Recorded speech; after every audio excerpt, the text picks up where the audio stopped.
Bismillahirrahmanirrahim. Assalamualaikum warahmatullahi wabarakatuh. Kali ini kita akan kembali mengaji pada surah Al-Baqarah. Kita masih di surah kedua dalam susunan mushaf Al-Quran, surah Al-Baqarah, di ayat yang ke-18 sampai dengan ayat 19. Ya, penting saya tegaskan kembali sebelum kita lanjutkan ayat 18 sampai dengan ayat 19 bahwa ayat ini masih dalam satu rangkaian yang memberikan penjelasan tentang kriteria, sifat, karakteristik golongan yang ketiga, yaitu orang-orang munafik yang telah panjang lebar kami jelaskan sejak membahas di ayat ke-8. Tentunya kita harus pastikan pada jiwa kita setiap saat, setiap waktu, dalam pergantian waktu, bahkan dalam sehari, dari subuhnya masuk kepada siang zuhurnya, masuk kepada sorenya di waktu asarnya, sampai ke maghrib, sampai ke isya. Cek diri kita apakah dalam keadaan yang sehat, apakah dalam keadaan yang baik, atau jangan-jangan kemudian terkontaminasi oleh virus-virus yang menyerang kepada jiwa secara langsung, bukan kepada fisik ya, tapi kepada jiwanya. Dan penyakitnya yang menyerang kepada hati, kepada jiwa, diungkapkan oleh Al-Quran dengan kata-kata marad, ya, fi qulubihim marad, pada jiwa mereka, pada hati mereka ada penyakit. Dan penyakit yang menyerang kepada jiwa yang harus paling banyak diwaspadai adalah penyakit nifak. Ya, penyakit nifak itu nanti kalau sudah masuk kepada jiwa, ragamnya bisa berbeda, cangkang-cangkangnya, variannya itu bisa banyak. Ya, bisa riya, bisa sum'ah, bisa dendam, ya, hikid, hasad, dan sebagainya, yang puncaknya menjauhkan nanti ya pasien-pasien yang dimaksudkan yang terkena penyakit jiwa tadi terjauh dari Allah Subhanahu wa taala, cenderung bermaksiat, bahkan tidak sedikit di antara mereka kemudian ada yang kufur, ya, terputus hubungan dengan Allah Subhanahu wa taala, wal iyadzu billah. Semoga Allah Subhanahu wa taala melindungi kita dari semua yang dimaksudkan. Ya, jadi pastikan diri kita selalu termasuk pada golongan yang pertama, yaitu orang-orang yang disebut oleh Allah istimewa, termasuk dalam golongan takwa. Saya sering ulang-ulang dalam setiap pertemuan kajian Al-Quran bahwa golongan orang-orang takwa ditegaskan langsung oleh Allah memiliki ciri-ciri. Dari ayat ketiga ya di Al-Baqarah sampai dengan ayat kelima jaminannya, yaitu orang-orang yang senantiasa berusaha meningkatkan kuantitas dan kualitas imannya. Kuantitas ditambah imannya, terus tambah kualitas, ya, dimantapkan keadaannya sehingga tersambung erat dengan Allah. Alladzina yu'minuna bil ghaib. Ingat ya, redaksinya menggunakan fi'il mudhari, memberikan kesan tanpa batas sampai kapanpun, bahkan sampai kita wafat menuju Allah Subhanahu wa taala, dengan menjaga keimanan itu dan menguatkan takwa kita sampai wafat dalam keadaan tunduk patuh kepada Allah. Ya, alladzina yu'minun, mulai saat ini terus menerus sampai kapanpun, sampai kembali kepada Allah Subhanahu wa taala. Wala tamutunna illa wa antum muslimun. Jangan sampai kita wafat kecuali menjadi muslim yang baik, menjaga nilai keimanan ini di hadapan Allah. Karena itu keimanan kita senantiasa kita jaga lewat amal soleh. Di amal soleh ini nanti ada penjawantahan iman, ada aplikasi dari nilai-nilai keimanan, baik dalam syahadat ya ataupun yang lainnya. Karena itu ketika kita buktikan iman kita, dicek lewat amal saleh seperti salat, wa yuqimunas shalah, dalam salat terkandung syahadat, asyhadu an la ilaha illallah, asyhadu anna muhammadar rasulullah, ya, dalam setiap tasyahud untuk mengecek bagaimana keadaan iman kita masih ada dalam jiwa atau tidak, masih bisa terucap di lisan kita atau tidak. Karena itu subuh kita salat, ada cek keimanan, ya, kemudian zuhur kita salat, ada cek keimanan, sampai dengan asar, maghrib, isya kita mengucapkan asyhadu an la ilaha illallah wa asyhadu anna muhammadar rasulullah. Bahkan semakin tinggi tingkat keimanannya, belum kita salat baru dengar panggilan untuk menunaikan salat, ada getaran pada jiwanya. Yaitu salah satu cara mengecek iman itu adalah bagaimana getaran pada jiwa ini, karena iman posisinya dalam jiwa. Ya, dalam hati kita, di kolbu kita itu tempat bersemayamnya iman. Ya, dan jiwa ini akan bergetar ketika ada panggilan-panggilan yang secara langsung menembus ke dalam jiwa untuk memanggil sinyal keimanan kita. Karena itu dia memberikan getaran, memberikan petunjuk kepada seluruh anggota tubuh untuk merespon. Ya, di antaranya apa? Panggilan sholat. Karena sholat itu pembuktian pertama dari iman kita kepada Allah. Alladzina yu'minuna bil ghaib wa yuqimunas shalah. Jadi ketika kita menunaikan sholat, itu pembuktian iman pertama. Nah, panggilan untuk menunaikan sholat itu yang kita kenal dengan adzan, ya, setiap adzan kan itu panggilan sholat kan, ya, bahkan seakar dari kata udhun, ya, salah satu pemaknaannya yaitu jamaknya udhun itu adzan, ya, adzan telinga, yaitu panggilan yang terdengar sampai ke telinga kita. Nah, kalimat pertamanya kan Allahu Akbar, ya, menyebut nama Allah. Nah, ciri penyebutan nama Allah ini diisyaratkan langsung di Quran surah ke-8 Al-Anfal di ayat yang kedua, ketika Allah berfirman, innamal mu'minuna alladzina idza dzukirallahu wajilat qulubuhum.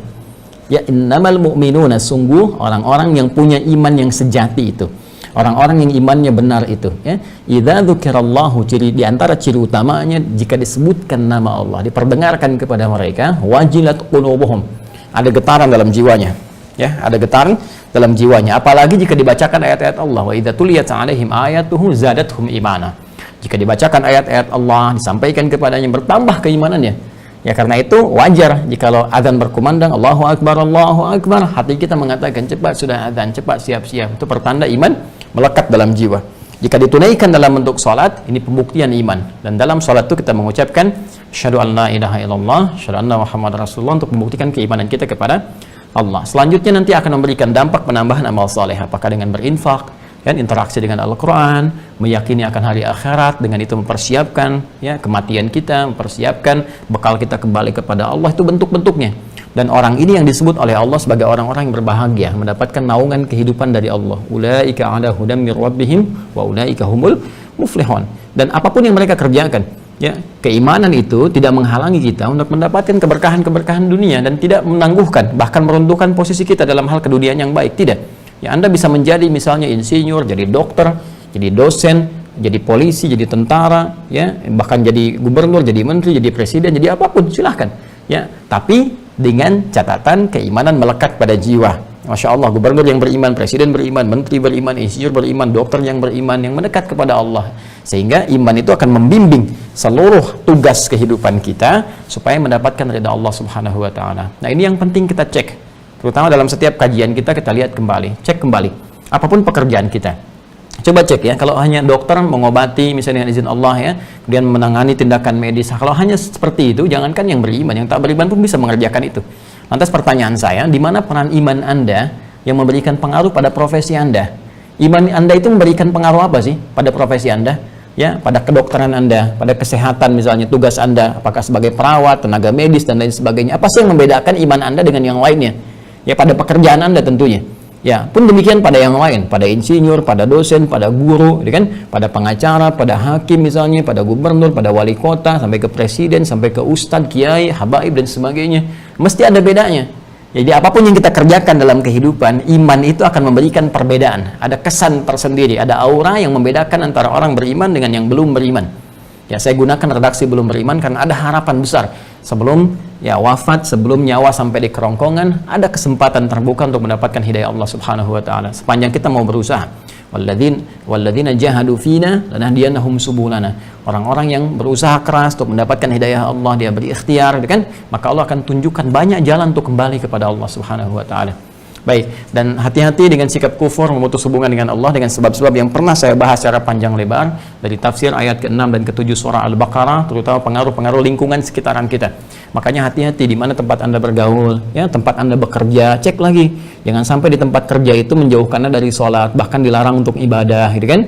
Bahkan ya dilarang mengenakan pakaian-pakaian tertentu, atau bahkan pakaian tertentu harus ditanggalkan, nggak boleh pakai jilbab. Kemudian nggak boleh pakai rok misalnya tertentu bagi perempuan yang menutup auratnya secara sempurna. Hal-hal demikian mesti digarisbawahi, mesti dilihat dengan sempurna, karena hati-hati betul. Ya, selalu kita punya keyakinan teguh bahwa rizki itu sudah Allah atur. Pekerjaan apapun yang kita kerjakan, selama itu baik, itu akan mendatangkan rizki kita. Ya, ingat baik-baik, semua telah ditetapkan oleh Allah. Walladzi qaddara fahada. Allah telah menetapkan kadar bagi kita, termasuk rizki kita. Diberikan kadar usia berupa ajal, diberikan kadar rizki yang sempurna sampai kita wafat. Ya, tinggal nanti fahada, Allah berikan petunjuk hidayah kepada kita untuk berikhtiar mendapatinya dengan bekerja. Jadi pekerjaan apapun dengan syarat halal dan baik, halalan thayyibah. Quran surah kedua ayat 168. Ya ayyuhan nasu kulu mimma fil ardi halalan thayyibah. Sepanjang Anda bekerja apapun dengan cara yang halal. Mau jualan kah, kan? Mau jualan pecel ayam kah, pecel lele kah, mau narik beca kah, mau narik ojek kah, atau kerja di kantoran kah, sepanjang halal dan baik, apapun itu mendatangkan rezeki Anda. Jadi rezeki Anda tidak akan berkurang. Ya, tidak akan berkurang, selalu pas diberikan oleh Allah sesuai kadar kemaslahatan hidup kita. Tapi yang belum jelas itu surga kita.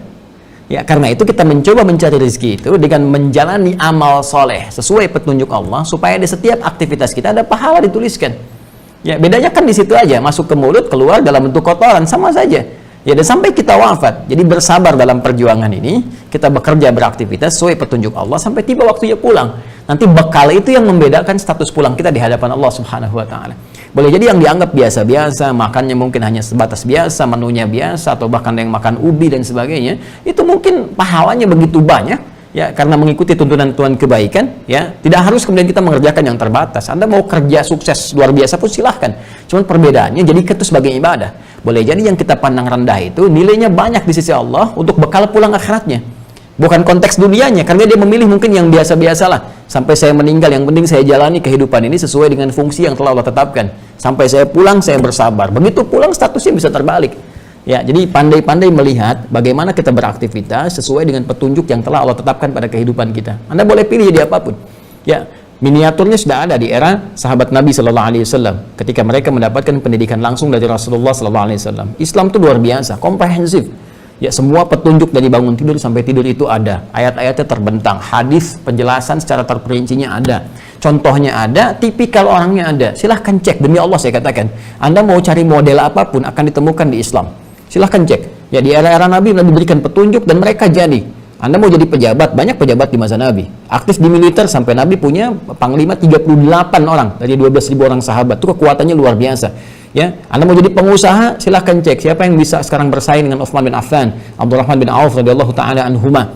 Anda mau jadi diplomat, siapa yang bisa bersaing dengan Amr bin As radhiyallahu taala anhu misalnya. Ya, Anda sampai mau jadi apapun, ya. Even itu Anda jadi pengajar, silahkan bersaing dengan sahabat Ali bin Abi Thalib misalnya. Ya, bagaimana keluasan ilmu dan sebagainya. Bahkan dengan yang menggunakan tenaga. Ya, ada sahabat misalnya Bilal bin Rabah radhiyallahu taala anhu dan sebagainya. Jadi saya ingin tekankan bahwa ada figur-figur, contoh-contoh keteladanan yang kita bisa tampilkan.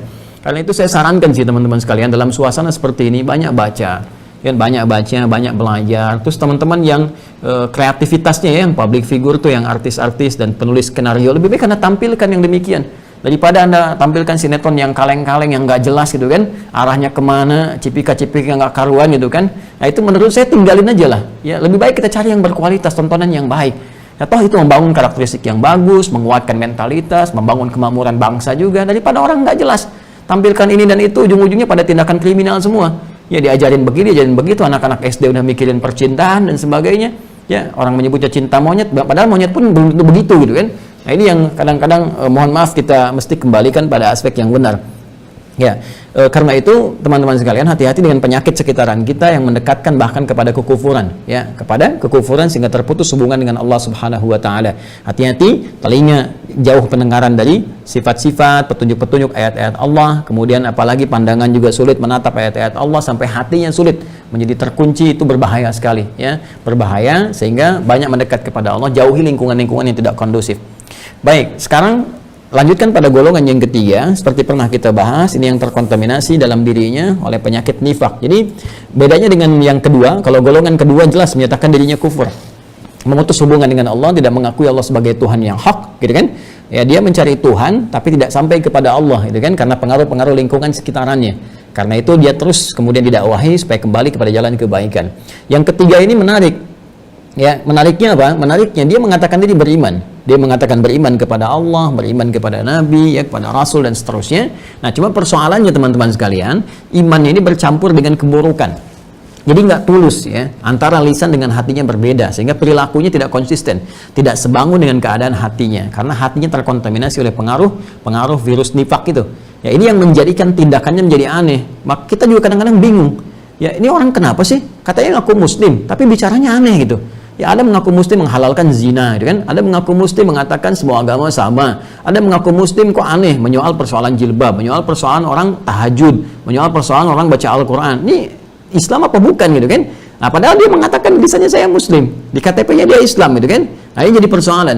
Karena itu, apa yang menyebabkan perkataan-perkataan yang tidak sebangun dengan keadaan imannya, itu yang menjadikan petunjuk kepada kita bahwa dalam hatinya ada persoalan, ada virus yang harus dibersihkan, ada penyakit yang berbahaya, bahkan lebih berbahaya daripada COVID, lebih berbahaya daripada corona, karena ini menyerang kepada roh, ya, kepada jiwa, yang dengan jiwa itu memberikan perintah kepada seluruh anggota tubuh untuk bersikap. Nah, jika jiwanya buruk, maka sikapnya pun akan nampak membahayakan bagi pergaulan kita, dan bukan hanya dunia, tapi bisa merambat pada kepentingan-kepentingan akhirat. Demi Allah saya katakan penyakit nifak ini kalau sudah sampai pada level berbahaya yang paling tinggi, itu bisa menghambat seseorang mendapatkan hidayah. Ya, ada seorang muslim, dia mengatakan saya beriman kepada Allah, dia mengatakan saya muslim, saya pun sholat, walaupun kita nggak tahu kualitas sholatnya seperti apa, Allahu a'lam bishawab. Tapi persoalannya, dia bisa mengatakan sesuatu yang bertentangan hukum Al-Quran. Dia mengatakan, ya misalnya mohon maaf ya, homoseksual itu adalah fitrah, lesbian itu adalah anugerah yang menjadikan ciri khas seseorang. Itu dari mana ketentuan semua itu? Yang paling berbahaya adalah teman-teman sekalian, ketika misalnya pelaku homoseksual mau tobat, lesbian mau tobat, transgender mau tobat, dia katakan, nggak apa-apa, ini kan fitrah yang melekat pada dirimu. Ini yang paling bahaya. Ya, sehingga menghambat seseorang untuk bertobat, ingin memperbaiki diri, ingin kembali kepada Allah Subhanahu wa taala. Kita keras mendoakan mereka semua, mengarahkan dengan kebaikan, tiba-tiba datang orang ini mengatakan dengan lisannya dan mencegah seseorang untuk mendapatkan hidayah Allah Subhanahu wa taala. Bahkan ada orang yang tadinya kufur, dia belum beriman, dia mau beriman, tiba-tiba datang, semua agama sama. Akhirnya dia bertahan dengan kepercayaan dia sampai dengan wafat. Ini yang bahaya. Ya, jadi saya sering katakan, virus-virus semacam ini jika keluar dari lisan seseorang, ini lebih berbahaya daripada kemunafikan, lebih baik daripada kesyirikan. Syirik jelas, tingkat paling bahaya, nomor 1. Yang disebutkan dalam agama, bahwa tidak akan pernah mendapatkan rahmat Allah kalau dia wafat dalam keadaan syirik. Rahmat yang dimasukkan adalah surga, mustahil orang yang wafat dalam keadaan syirik mendapatkan rahmat Allah Subhanahu wa taala. Tapi kalau dia masih hidup, kemudian ada kesempatan bertobat dan dia tobat, dia bisa berpeluang mendapatkan rahmat Allah Subhanahu wa taala. Nah, syirik masih punya peluang sepanjang hidup ya untuk berusaha meninggalkannya dan kembali kepada Allah, tobat. Ya seperti orang jahiliyah dulu menduakan Allah, bahkan membanyakkan Tuhan, mereka syirik. Kemudian mereka beriman kepada Allah, meninggalkan perbuatan itu, hasuna islamuhum, baik keislaman mereka, bahkan di antara mereka ada yang masuk surga tanpa hisab di lisan Nabi sallallahu alaihi wasallam. Ya, tapi orang-orang ini dengan tipikal-tipikal ajaran mereka, perbuatan mereka, ucapan-ucapan mereka, itu bisa menghambat orang lain dapat hidayah. Ya, orang syirik, orang paranormal, orang dukun dan sebagainya misalnya kan, seorang yang dengan profesi yang salah, kita ajak untuk baik, kita ajak untuk kembali kepada Allah Subhanahu wa taala. Tapi kalimat-kalimat mereka dan menghambat mereka mendapatkan kebaikan-kebaikan dan hidayah dan melanggengkan mereka dalam kekufuran. Itu yang sangat berbahaya. Jadi hati-hati ya. Nah, karakteristiknya sudah kita bahas, sudah banyak cirinya dari ayat 11, sudah kita tuntaskan sampai ayat ke-17 ya. Di ayat ke-17 kemarin kita sudah sampaikan bahwa Allah menyindir mereka dengan tajam sekali dengan mengatakan mereka itu sudah mendapatkan hidayah, kok tega ditukar gitu kan. Apa tukarannya? Tukaran dengan keburukan-keburukan. Jadi seperti orang yang sudah mendapatkan sinar di sekitarannya, mathaluhum kamathali ladzi istawqada nara, perumpamaan mereka seperti orang sedang menyalakan api, ya, api yang dimaksudkan di sini pelita dalam kegelapan. Ya, kemudian apa yang terjadi? Falamma adha'at ma haulahu dhahaballahu binurihim wa tarakahum fi dhulumatin la yubsiran. Ya, mereka mendapatkan satu penerangan sehingga bisa beraktivitas. Cuman sayang, ketika mereka sudah mendapatkan itu, mereka malah matikan cahayanya dengan mengerjakan, memilih keburukan-keburukan yang membuat gelap kembali.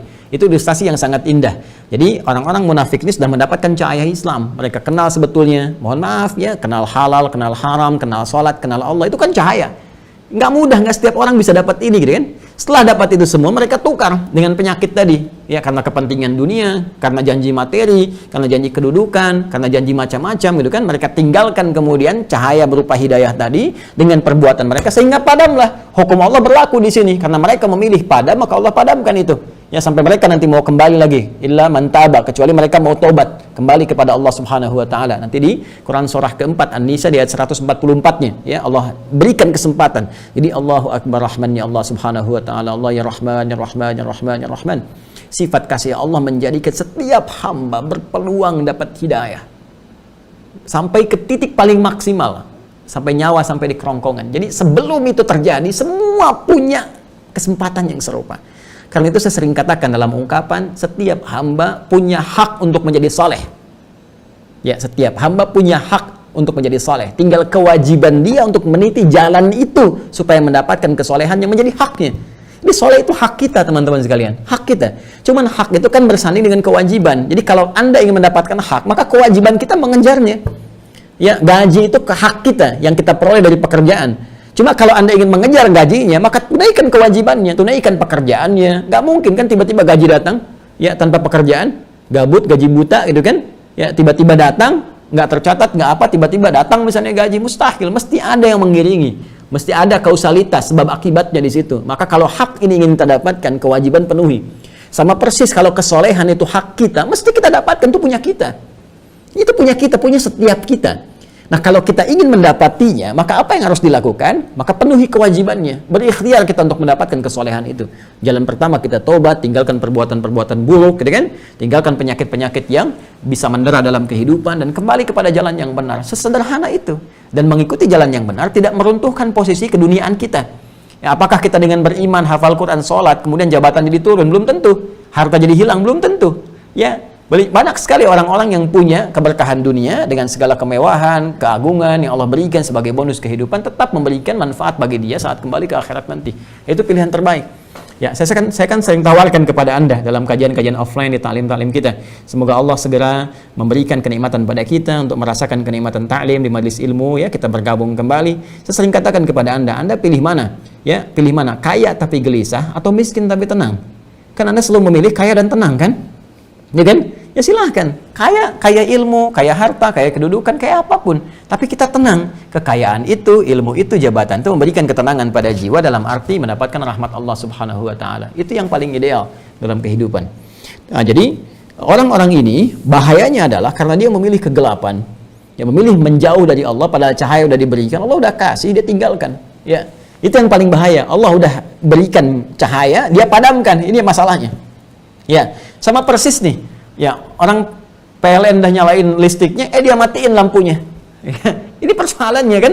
Ya, ini contoh sederhana ya, laisa kamitslihi syai', enggak ada yang serupa dengan permisalan yang Allah sampaikan kepada kita. Tapi ini yang jadi persoalan adalah saya mau sampaikan listrik ini udah nyala semuanya, udah nyala, kan? Tapi karena materi tertentu ditawarin, padamin nih lingkungan komplek ini, saya kasih kamu sekian puluh juta misalnya, padamin nih, ya.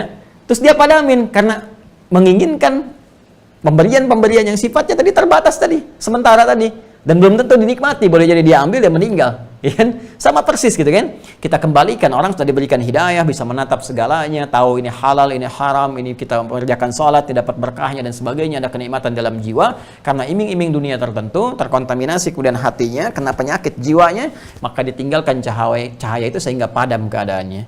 Ketika cahaya iman itu padam, ini yang berbahaya. Ya, ketika cahaya iman itu padam, jadi Allah berikan kan cahaya kan disebut dengan nur kan, nur. Ya, sedangkan Allah sendiri menyebut dirinya nurun ala nur, ya, cahaya ya, di atas cahaya, di segala semua pusat, ya, semua pusat petunjuk, semua pusat cahaya, semua pusat arahan-arahan kebaikan itu kan. Nah, Allah sudah berikan cahaya kebaikan berupa cahaya iman, kan? Dari sini nanti muncul hidayah, kan? Ya, apapun jenisnya, kan? Dalam kehidupan. Segala petunjuk-petunjuk hidup. Ini sudah ada teman-teman sekalian. Cuma terkontaminasi oleh virus nifak. Ini poinnya. Nifak, ya. Ini khatnya ruk'ah ya. Kalau ada kesini berarti qaf nih, ya. Baik, kalau seperti ini ya. Kalau saya buang ininya, saya berikan di atasnya seperti garis begini. Ini tandanya titik 2. Oke. Baik. Kena penyakit nifak sehingga ini padam cahaya ini. Gelap lagi. Ya, gelap tuh bahasa Arabnya zulmun. Ya, zulmun. Jamaknya zulumat. Ini penting saya terangkan karena nanti kita akan temukan banyak kalimat ini. Ya, zulumat. Seperti ini zulmun, jamaknya zulumat. Nah, karena gelap, otomatis cahaya-cahaya iman yang diarahkan kepada dirinya sekarang sulit tembus lagi. Karena padam tadi, ya. Dalam hatinya, dalam qalbunya seperti ini. Nah, ini karena kena penyakit nakta sauda, ya, titik-titik hitam, nih kotor nih. Nah, ini gelap nih, hatinya gelap. Padam sehingga cahaya nggak bisa tembus. Nah, kalau kita ingin tembuskan hidayah ini kan tembus ke hati ini nggak seketika teman-teman sekalian, harus melalui pusat informasi. Jadi data ditransformasikan nanti menjadi informasi knowledge jadi pengetahuan, baru diolah kemudian jadi tindakan. Nah, data yang sampai sehingga menjadi informasi, ya, itu akan sampai kepada jiwa. Asalnya begini, jadi dari pusat penerima data ini, penerima informasi, itu setidaknya ada pendengaran, sama, ya, pendengaran, sama. Kemudian ada penglihatan, al-basar, penglihatan. Kemudian ada akal, ya, akal fikiran, fuad. Nah, ketiganya ini sumber informasi, sumber yang kita mendapatkan dari 3 sumber ini, berbagai jenis informasi yang akan diolah. Dari sini nanti akan disampaikan secara cepat, sepersekian detik kepada jiwa kita untuk diberikan respon. Ya, kalau di Al-Quran surah ke-17, surah 17, ayat 36. Ya, Allah sampaikan, wala taqfu ma laysa laka bihi ilm, innas sam'a wal basara wal fuada, kullu ulaika kana anhu mas'ula. Ya, jangan bertindak gegabah, kata Al-Quran. Jangan sembarangan bertindak tanpa dasar pengetahuan. Jangan sembarangan mengerjakan sesuatu kalau kita nggak jelas. Ya, awas menerima informasi, sebarkan begitu saja misalnya, tidak. Ya, awas, tajamkan dulu. Lihat dulu sumbernya dari mana. Termasuk jangan mengikuti sesuatu yang belum jelas arahnya kemana. Ikut yuk kemana, yang penting ikut aja dulu, nanti kamu tahu. Nah, itu jangan. Kalau dari adab Al-Quran, pastikan dulu. Sehingga kita tidak terjebak diajak ke tempat yang salah atau ke lokasi yang keliru yang menjauhkan kita dari ketaatan kepada Allah. Ya, innas sam'a, sungguh pendengaran itu sebagai pusat informasi yang sampai ke pendengaran kita, wal basara, dari penglihatan dicerna, ya, kemudian dimasukkan ke dalam pikiran kita, termasuk fuad, di akal kita. Dicerna, ya, ini saat masuk ini ditembuskan kepada jiwa. Qalbu, supaya mendapatkan respon. Ini sepersekian detik sekali, cepat sekali, ya. Dan di sini ini kuasa Allah, di sini ada 2 nanti. 2 sumber, ya. Apa 2 sumber? Dalam qalbu ini ada nafas nanti, an-nafas, sumber kehidupan yang memberikan respon. Nah, nanti di nafas itu ada jiwa takwa, ya, takwa, kemudian fujur yang sering disebut dengan nafsu.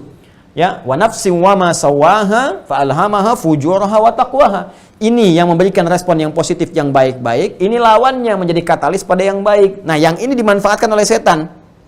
Jadi kalau setan itu, ya, hati-hati teman-teman sekalian. Kalau dia memberikan kemudian arahan kepada jiwa kita untuk merespon segala informasi yang sampai pada kita dengan negatif, sumbernya dari sini. Kalau saya berikan kotaknya lebih kuat lagi, ini ada fujur, ini takwa dalamnya. Kalau atom tuh ada 2 kan, ada proton, ada neutron kan dalamnya itu, ya, waktu saya belajar kimia. Kalau salah, tolong diluruskan, ya. Jadi ini ada 2 inti dalam jiwa kita, ada jiwa takwa, jiwa fujur. Kemudian ini adanya di nafas. Nafas adanya di kolbu. Kolbu adanya di sodrun, jamaknya sudurun. Ya. Ini kalau kita ngaji, kita keluarkan kurang lebih tabelnya begini. Sodrun jamaknya apa? Sudur. Nah, jadi di dalam sodrun atau sudur ini, dalam dada kita, dalam jiwa kita ada kolbun, ya, tempat bernaungnya nafas. Di kolbun ada nafas, di nafas ada takwa, ada fujur. Ya, takwa ini mendapatkan bimbingan, dibisikkan oleh malaikat. Malaikat. Ya, ini fujur, ini yang diberikan waswas oleh setan. Sehingga kalau kita baca surah An-Nas, kan, alladzi yuwaswisu fi sudurin nas. Ya, itu skala umumnya. Qul a'udzu birabbin nas, malikin nas, ilahin nas, min syarril waswasil khannas, alladzi yuwaswisu fi sudurin nas. Yang memberikan waswas ke dalam dada-dada manusia. Apa yang diwaswaskan dalam dada-dada manusia ini masuk ke kolbunya. Apa yang ada dalam kolbu? Nafas. Apa yang ada dalam nafas? Ini yang disasar oleh setan. Fujur. Ya. Nah, kalau ini sudah kena oleh setan yang bahaya, maka dari nafas ini, maka mengarahkan perintah-perintah yang buruk.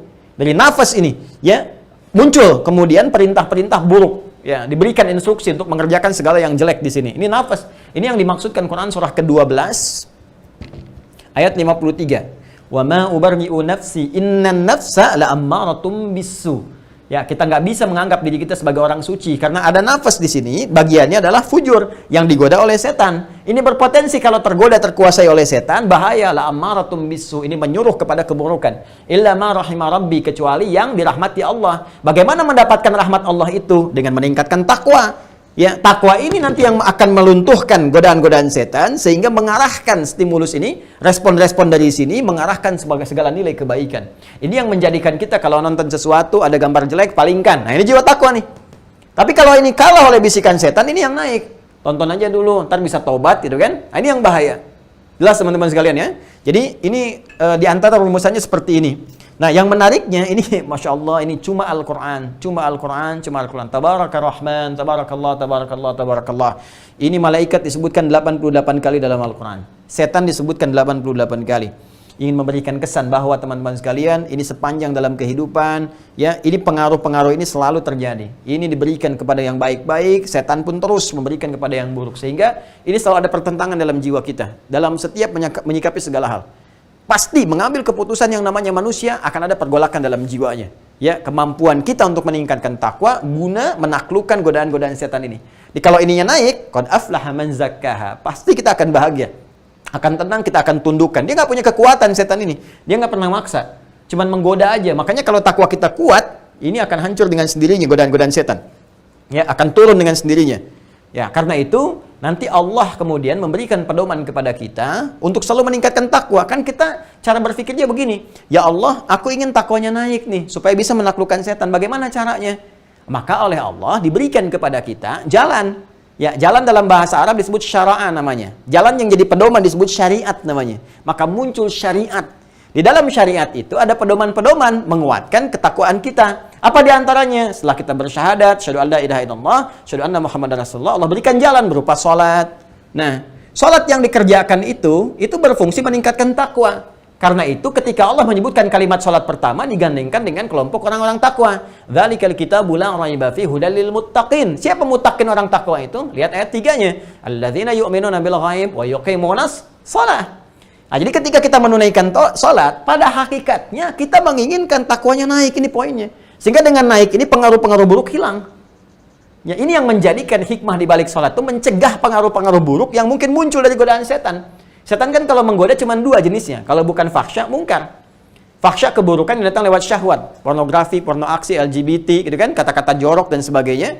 Mungkar keburukan yang diingkari oleh hati. Sumbernya nafsu perut dengan akal. Ya mohon maaf sekali, korupsi, misalnya mencuri, merampok, membegal dan sebagainya, menipu dan turunan-turunannya. Ya itu mungkar. Nah setan membisikkan itu. Ayo rampok aja nih, ayo korupsi aja nih, ambil aja nih, biarin orang sengsara, yang penting kau kaya dan sebagainya. Ya bahkan di setiap musibah pun masih terbersit juga untuk merampok. Masih terbersit juga untuk berbuat salah. Ini bisikan-bisikan. Kita harus taklukkan ini. Kita harus kalahkan ini. Bagaimana caranya? Tingkatkan takwa. Maka diwajibkanlah oleh Allah. Jadi wajib itu sebetulnya sayang Allah kepada kita supaya kita sehat. Jiwanya sehat. Jiwa yang sehat kan memberikan pengaruh kepada perilaku kita, fisik kita. Supaya jiwanya sehat diberikan kewajiban saking sayangnya Allah. Kalau nggak sayang, Allah nggak akan perintahkan sholat. Anda nggak sholat pun, catat ini ya, Anda nggak ruku, nggak sujud pun tidak akan menurunkan status Allah sebagai Tuhan. Tetap Allah agung. Jadi yang butuh itu kita. Allah nggak butuh dengan sholat kita. Justru karena saking sayangnya Allah kepada kita, diwajibkan kamu harus sholat. Ya, awas dosa nih kalau nggak gitu. Dibuat hukum begitu supaya kita ini sehat. Ini poinnya. Dipaksa oleh Allah saking rahmannya Allah. Kalau nggak rahman, nggak ada sifat rahman, dibiarkan oleh Allah. Ya. Ini cara memahaminya seperti itu. Jadi kalau kita paham hikmah, kita mengerti. Oh, karena itu orang-orang yang baru mendengar azan dan mengerti tentang sholat ini, Allahu Akbar, itu tidak akan menunggu. Sami'na wa ata'na ya Allah. Kami siap ya Allah. Bahkan ada orang-orang yang menyiapkan dirinya sebelum panggilan sholat itu tiba. Ya, pun demikian dengan zakat, dengan puasa, dengan haji, dengan umrah, itu muaranya takwa. Ya ayyuhalladzina amanu kutiba alaikumus siyamu kama kutiba alal ladzina min qablikum la'allakum tattaqun. Wa tazawwadu fa inna khaira zadit taqwa. Itu haji, umrah, demikian semua takwa. Ini poinnya. Jadi semua yang Allah kemudian desain dalam konteks syariat, jalan kita untuk meningkatkan takwa, mendekat kepada Allah, itu dalam upaya menjaga nilai kebaikan kita. Nah, orang munafik, penyebab utamanya teman-teman sekalian, ini karena kolbunya ketutup nih, penyakit terserang nih. Ya, kalau COVID kan nyerang ke saluran pernapasan, kemana dan sebagainya. Ini nyerang ke sini banyak nih. Nah, sehingga ketika terserang ini, teman-teman sekalian, ini nggak bisa tembus lagi nih. Pendengaran nggak bisa tembus, penglihatan nggak bisa tembus, hati juga akal nggak bisa mencerna. Ini yang paling bahaya. Sehingga menjadikan apa yang didengar nggak sampai ke sini. Bahkan ini ada yang begini, masih mending kalau dengar kanan tembus kiri. Ini yang bahaya kalau tingkat munafiknya terlampau tinggi, nifaknya termakin parah. Ya, kalau di COVID itu seteknya semakin rendah. Yang paling bahaya teman-teman sekalian, ini baru masuk udah keluar. Baru masuk udah keluar. Itu yang dimaksudkan ayat yang ke-18. Summum bukmun umyun fahum la yarji'un. Ya, keadaan mereka, hati-hati, ada yang bisu, ada yang tuli, ada yang buta. Bisu tak mampu mendengar ayat-ayat Allah. Tuli tak mampu kemudian mengucap, menyampaikan apa-apa yang Allah sampaikan. Awas hati-hati, ada yang bisu, gak bisa bicara menyampaikan ayat-ayat Allah. Susah, karena ada sogokan-sogokan dunia. Tuli gak mampu mendengar ayat-ayat Allah dengan baik. Buta gak mampu melihat ayat Allah yang ditampakkan lewat pandangannya. Apa dibalik makna kalimat summum bukmun umyun, terutama menurut kalangan para sahabat atas petunjuk-petunjuk Rasulullah SAW, itu yang akan kita jawab nanti setelah menunaikan sholat isya berjamaah. Ya, karena itu saya ingin tegaskan kepada teman-teman sekalian, hati-hati dengan penyakit nifak, Hati-hati dengan lingkungan orang-orang munafik karena bisa menyebabkan terkontaminasinya ke dalam jiwa kita, sehingga dengan keadaan itu sumber-sumber informasi kebaikan yang tadi disebutkan ya, dari telinga kedengaran azan Allahu Akbar, Allahu Akbar. Dari mata tertatap orang-orang sholat, tatap misalnya ta'lim-ta'lim lewat video, lewat YouTube dan sebagainya gitu kan. Kemudian dari akal mencerna nih, kadang-kadang ada hujah pengen ditanyakan, ada persoalan-persoalan, alih-alih memberikan hidayah kepada dirinya, ini nggak tembus. Ini yang paling bahaya. Kok bisa gitu kan? Orang belajar ta'lim dilihat dari awal sampai akhir disimak, kemudian mencoba diamalkan. Ini tidak, dia mencari celah-celah di situ bahkan untuk memberikan racun di dalamnya. Malah sibuk, ya Masya Allah masih ikut misalnya, masih memberikan pengaruh yang buruk, masih nulis komen-komen yang jelek, kemudian masih masuk, kemudian memberikan informasi-informasi yang salah misalnya, dia sengaja masuk untuk mengacau. Ini pun bahaya. Ya ada lagi yang kemudian teman-teman sekalian dengar adzan jadi anti, dengar tausiah jadi nggak enak, ngelihat orang sholat kok jadi parno gitu kan, dan sebagainya. Nah ini yang jadi persoalan, sampai hatinya nggak bisa mencerna nilai-nilai kebaikan. Waliyadzubillah. Nah sekarang sekali lagi, bagaimana pandangan keterangan para sahabat menafsirkan kalimat summum bukyun umyum fahum la yarji'un ini, kita akan nanti lanjutkan setelah menunaikan sholat isya berjamaah. Baik, kita lanjutkan teman-teman sekalian. Di ayat yang ke-18 tadi kami sampaikan kesimpulan dari ayat ke-17, kenapa kemudian sulit sekali mendapatkan peluang-peluang untuk menyerap informasi-informasi kebaikan, baik lewat pendengaran, lewat penglihatan, apalagi pencernaan akal pikirannya bagi orang-orang yang terkena penyakit nifak. Ya, kenapa? Karena memang bagian hatinya seperti pernah kita uraikan tadi, cawan hatinya terkotori oleh penyakit-penyakit nifak tadi, sehingga dengan itu peluang-peluang setan untuk menggoda semakin besar, dan puncaknya adalah tidak berfungsinya organ-organ yang didesain langsung oleh Allah untuk menangkap sumber-sumber pengetahuan dan hidayah.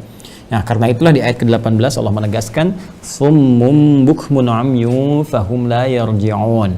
Nah, apa tafsir yang terbaik yang diterangkan oleh para sahabat berdasar keterangan dari Nabi sallallahu alaihi wasallam terkait dengan kalimat summum bukmun umyun fahum la yarji'un dari firman Allah Subhanahu wa taala. Kita lihat teman-teman sekalian kembali ke tafsir Ibnu Katsir. Ini yang kita masih baca dan kita nanti sertakan juga beberapa keterangan di tafsir-tafsir yang lain.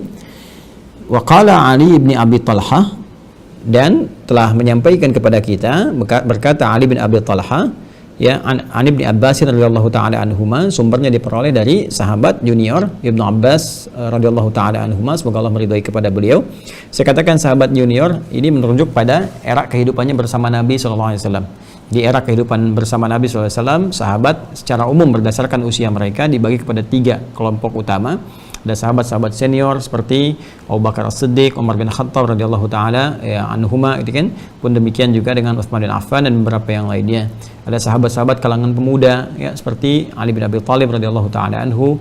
Pun demikian ada yang junior yang masih usia-usia belia ya seperti Ibnu Abbas radhiyallahu taala anhuma, Ibnu Umar radhiyallahu taala anhuma, dan beberapa sahabat-sahabat lain yang seusia dengan mereka. Namun demikian Masya Allah ya, kekuatan sinergi di keluarga mereka. Seperti Ibnu Abbas ini kan, Ibnu itu anak laki-laki ya, disingkat jadi bin. Jadi bin itu anak laki-laki. Fulan bin Fulan, jadi Fulan anak laki-lakinya Fulan.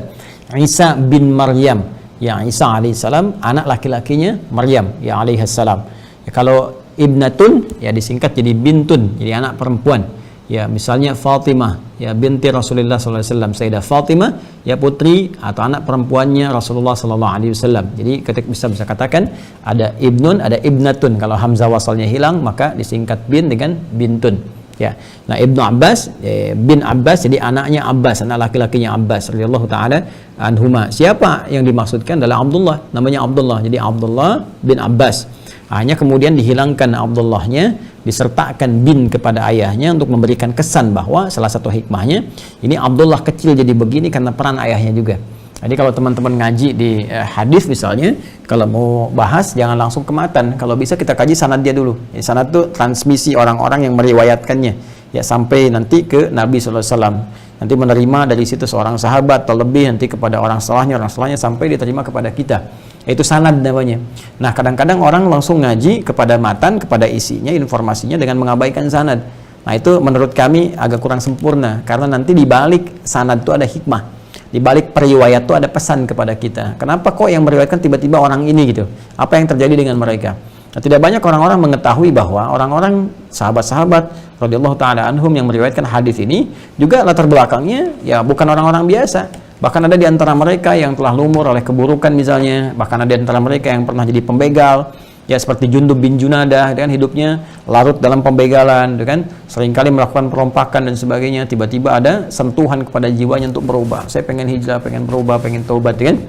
Mendengar ada sosok Rasulullah SAW, kemudian datang kepada beliau. Nah, setelah itu beliau berislam dan berubah hidupnya, kan? Sampai kemudian belajar kepada Nabi, ya. Dari pelajaran itu diserap sampai kemudian mendapatkan hadis-hadis Nabi SAW dan belum berubah dirinya dan mendakwahkan risalah itu di tempat beliau tinggal. Sekampung dirubah oleh beliau di kota Ghifar itu, ya, sehingga diabadikan dengan nama daerahnya.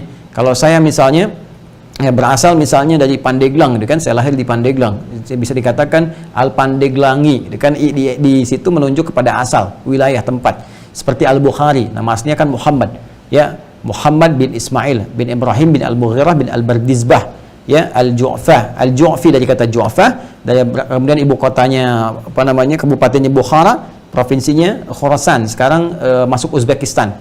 Ya, maka dikenal dengan Al Bukhari, berasal dari Bukhara. Ya, Muhammad lain dari Tirmidz, ya dikenal dengan At-Tirmidzi, tumbuh berkembang di Tirmidz, dikenal dengan At-Tirmidzi. Jadi kalau dari lokasi bisa kita tambahkan ya nisbah di ujungnya.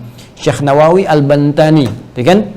Ada Syekh Ahmad Khatib misalnya Al-Minangkabawi, itu dari Minangkabau. Boleh kita kemudian sertakan ke situ. Nah, ini karena dari Ghifar disebut Al-Ghifari. Dia punya kunyah namanya Abu Dzar. Abu Dzar Al-Ghifari. Nama asli Jundub bin Junadah, itu asalnya demikian. Dan banyak meriwayatkan hadis-hadis Nabi SAW karena belajar dari situ, tobat dan belajar, lalu meriwayatkan itu. Nah, kalau orang-orang nggak tahu tentang kisah ini, itu nggak bisa dapat inspirasinya. Jadi silahkan, risalah Islam terbuka untuk semua. Islam penuh dengan kasih sayang, Islam penuh dengan perubahan.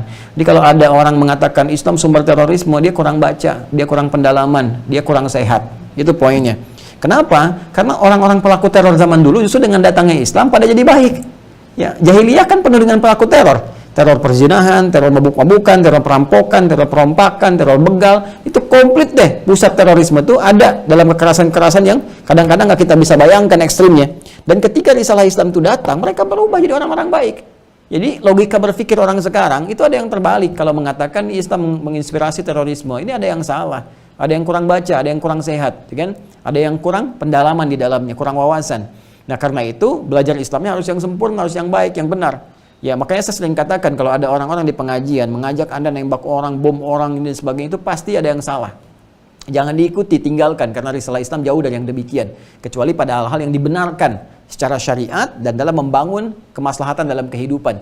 Ya, seperti dalam konteks misalnya bela negara misalnya, dalam konteks untuk beribadah, seperti panggilan jihad bisa mempertahankan keislaman kita karena negara kita diserang misalnya, dengan penyerangan itu bisa luntur kemudian peluang-peluang kita untuk ibadah. Ya, ke masjid jadi susah, ibadah jadi susah misalnya, maka kita di situ meniatkan membela ya supaya bela syiar keislaman kita melalui fasilitas bela negara, itu diperkenankan dalam konteks ini. Tapi kalau sembarangan tembak orang, bom orang, bunuh orang, itu hati-hati, itu pasti bukan dari keislaman. Ada yang bikin tuh, ada yang buat, dan pasti bukan dari Islam.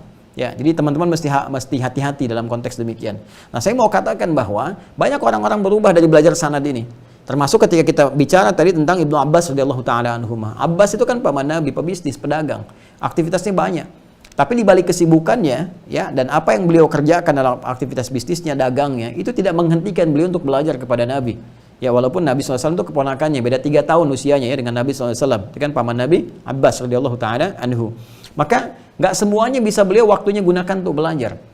Waktu senggangnya, kalau kita mungkin akhir pekannya belajar dengan Nabi, ya, kemudian beliau melihat, saya ini ada kesibukan. Kesibukan ini bisa menguatkan pondasi keislamannya dan juga keluarganya. Ya, beliau mencari nafkah, keluarganya kuat, dari situ digunakan untuk beramal lagi, ya, bisa infak, bisa bantu orang, bisa macam-macam gitu kan. Nah, tapi karena nggak bisa maksimal belajar dengan Nabi, maka beliau investasikan anaknya. Ya, bapak bolehlah nggak hafal Quran, bapak boleh nggak hafal hadis, tapi anaknya mesti hafal. Cara berpikirnya demikianlah kalau kita ambil analoginya kepada kita. Ya, anak mesti lebih hebat dibanding kita, karena tantangan dia di masa depan lebih daripada kita saat ini. Itu filosofinya, dan itu ajaran Quran.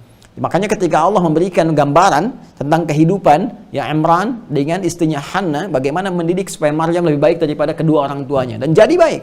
Kemudian Maryam punya anak Isa alaihissalam. Ya, Isa alaihissalam lebih baik daripada Maryam ibunya dan kakek neneknya. Kenapa? Karena tantangan di masanya lebih daripada sebelum-sebelumnya. Kita pun demikian. Makanya kata Al-Quran di surah keempat An-Nisa di ayat yang ke-9, wal yakhshal ladzina law taraku min khalfihim dzurriyyatan dhi'atha khafu 'alaihim falyattaqullaha wal yaqulu qawlan sadida. Ya, hendaklah para orang tua merasa khawatir jika dia meninggalkan garis keturunan mereka yang akan menggantikan peran mereka di masa depan, itu mereka lemah imannya sehingga jauh dari Allah Subhanahu wa taala, hati-hati, lemah ilmunya sehingga banyak dikerjai oleh orang lain, kan? Atau lemah hartanya sehingga menjadi peminta-minta dalam kehidupan dan banyak kemudian mengerjakan sesuatu yang buruk. Hati-hati, maka didik mereka. Dan ketika mendidik mereka menyiapkan 3 kekuatan ini, kekuatan iman, kekuatan ilmu, dan kekuatan harta benda, itu bagian dari ketaatan dan ketakwaan kita kepada Allah Subhanahu wa taala. Falyattaqullaha, kan, wal yaqulu qawlan sadida, dan katakan yang benar, yang lurus, yang jujur, jauhi dari yang buruk-buruk, termasuk jujur pada hati kita. Ya, nah teman-teman sekalian, kembali ke sini, Abbas itu punya visi yang sangat hebat. Ya, karena itu anaknya mesti lebih daripada beliau dari sisi pengetahuannya. Maka kemudian diinvestasikan ke majelis Nabi dari sejak kecil, dari usia belia, usia dini gitu kan, sehingga disimpan di majelis ilmu dan tumbuh kecintaan kepada Nabi SAW. Ya, makanya teman-teman, kalau anak-anak itu ditempatkan pada dunia-dunia yang baik, akan tumbuh kesenangan dari diri mereka pada lingkungan tempat mereka beraktivitas.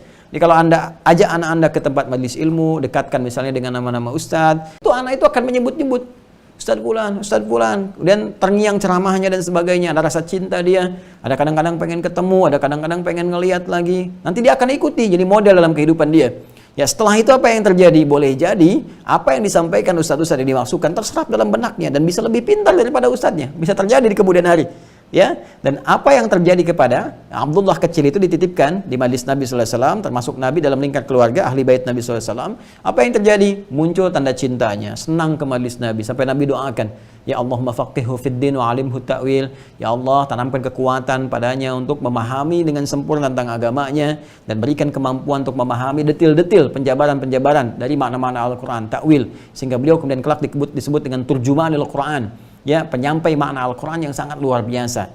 Maka apa yang terjadi ketika Nabi SAW wafat, teman-teman sekalian? Usia Abdullah ini masih ada kisaran 13 atau 14 tahun, masih remaja.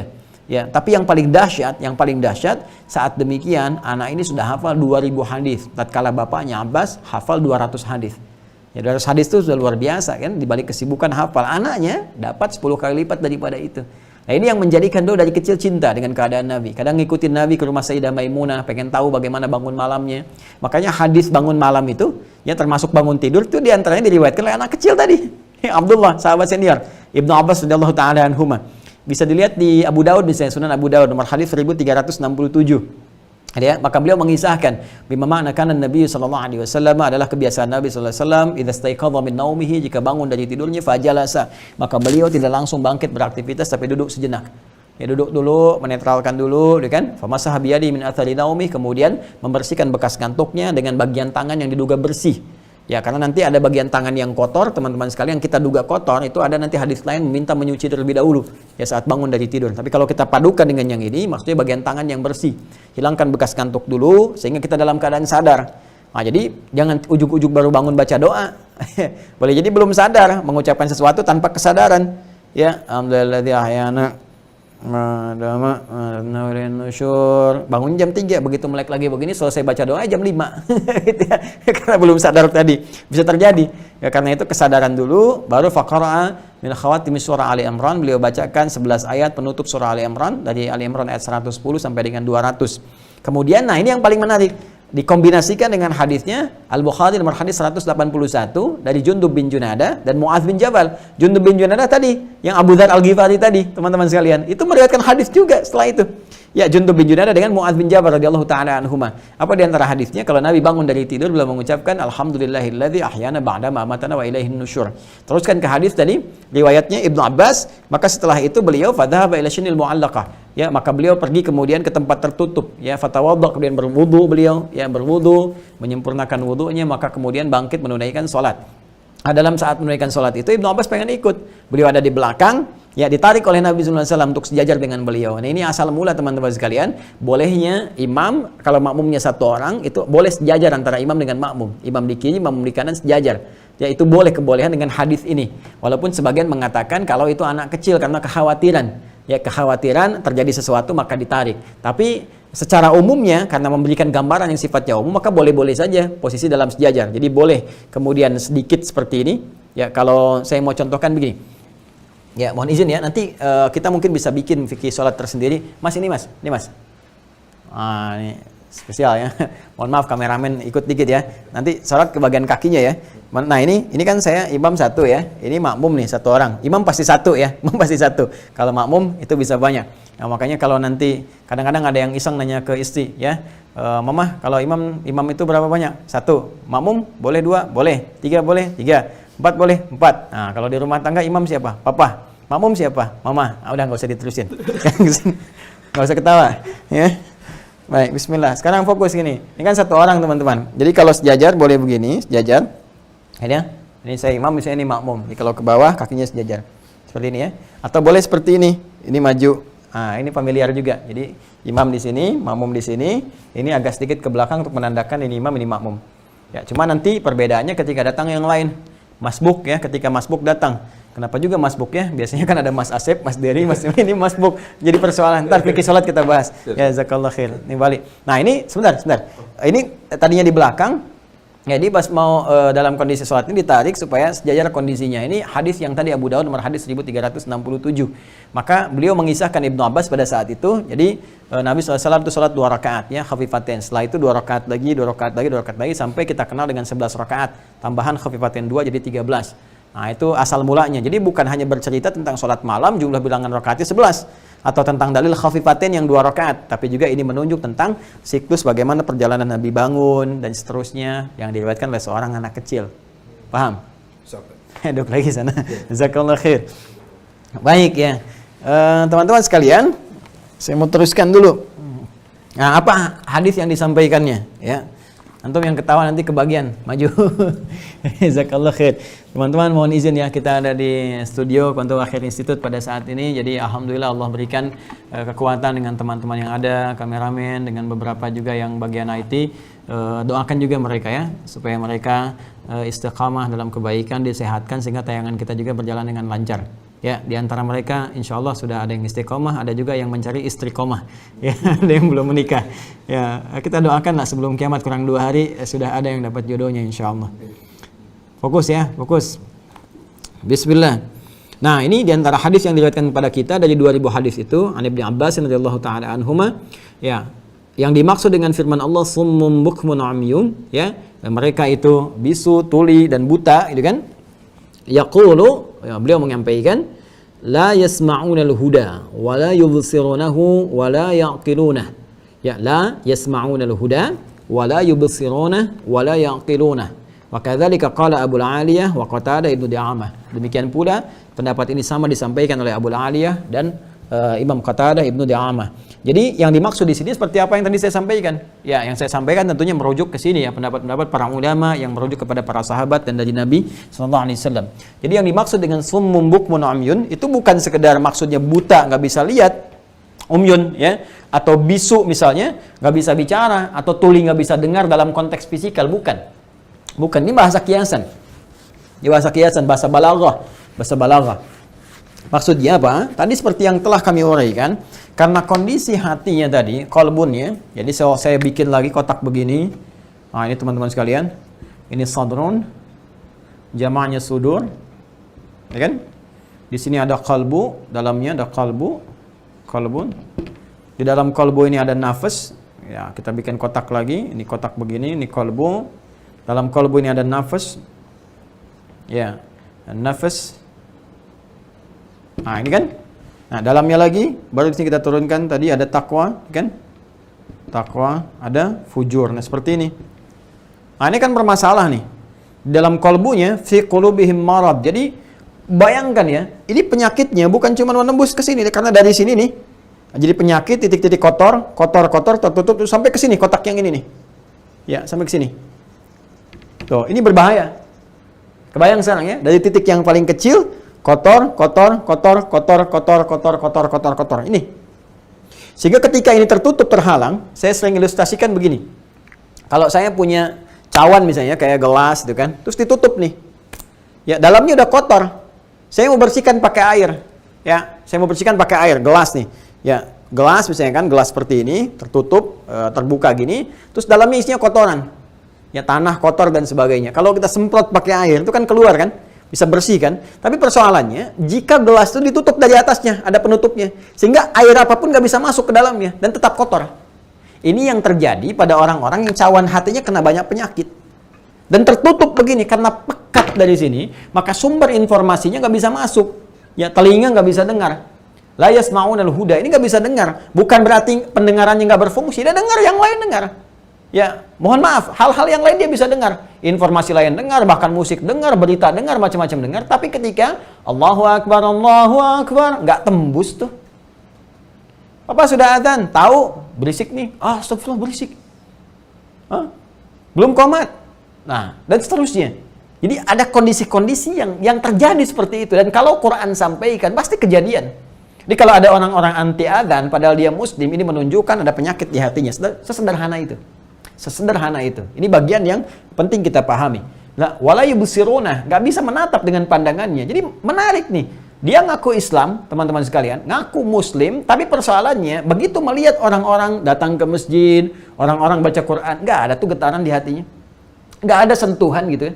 Ya dia biasa aja, kayak normal biasa. Maksud normal tuh nggak ada, netral aja gitu, nggak ada pengaruh, nggak ada apa dan sebagainya. Tapi kalau proyek-proyek ada maksiatnya, cepat sekali. Atau misalnya keadaan-keadaan ibadah itu mendukung dia untuk mencapai keinginan dia, itu cepat.